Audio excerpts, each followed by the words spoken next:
राम और कृष्ण के बगैर, शंकर के बगैर भारत का पत्ता भी नहीं हिल सकता है। हमने इसे अपने जीवन पद्धति का हिस्सा माना है और इसीलिए हो सकता है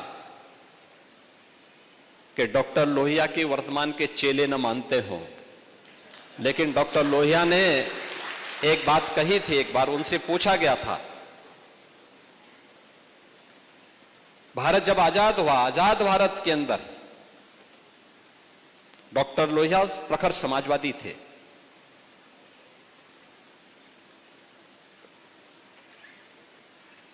कांग्रेस के कट्टर विरोधी थे, स्वतंत्रता संग्राम सेनानी भी थे।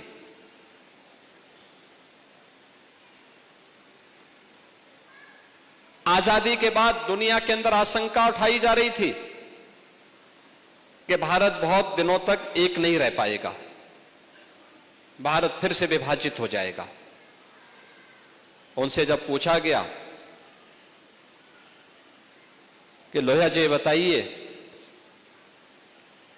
भारत कब तक एक रहेगा और क्या भारत एक रह पाएगा? उन्होंने कहा, यह प्रश्न भारत पे नहीं उठने चाहिए। लोगों ने कहा, दुनिया ये बोल रही है। उन्होंने कहा, दुनिया अभी भारत को समझ नहीं पाई है। जब तक भारत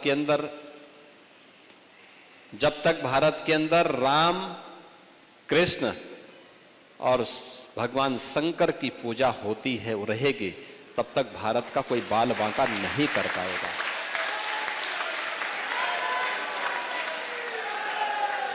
दुनिया की कोई माई का लाल भारत का बाल बांका नहीं कर पाएगा। और यह देश प्रदेश देश के अंदर रामायण मेलों की शुरुआत भी किसी ने प्रारंभ करवाई थी। याद रखना, संत तुलसीदास जी ने रामलीलाओं का प्रचलन उत्तर भारत में करवाया था, रामलीलाओं का। और रामायण मेले का प्रचलन शुरू किया था डॉक्टर लोहिया ने। वे समाजवादी थे। आज के समाजवादी राम भक्तों पर गोली चलाते हैं, लेकिन लोहिया का नाम जपते हैं। मैंने इसीलिए कहा ना, जब व्यक्ति का आचार और विचार में समन्वय नहीं होता है तो उसकी दुर्गति होती है।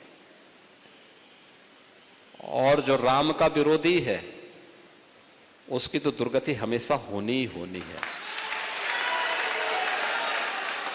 उसको सफलता नहीं मिल सकती है, उसको सद्गति भी नहीं मिल सकती है।